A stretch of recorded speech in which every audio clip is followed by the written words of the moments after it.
Today, I'll show you how to limit the purchase of a product to one per order in WooCommerce.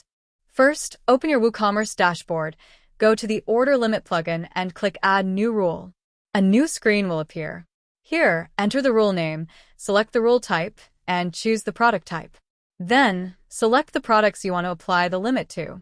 In this example, I've selected lip shades and set the minimum and maximum limit to 1. Next, choose whether the limit applies to amount or quantity. I've applied the limit to quantity. Click on Publish Rule. Go to the rules in the sidebar.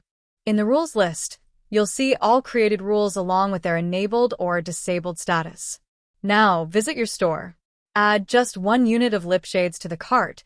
You will not get any error notification on screen.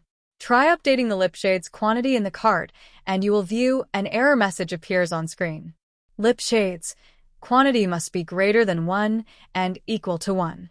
On the cart page, update quantity to meet the set limit. Now click on Proceed to checkout.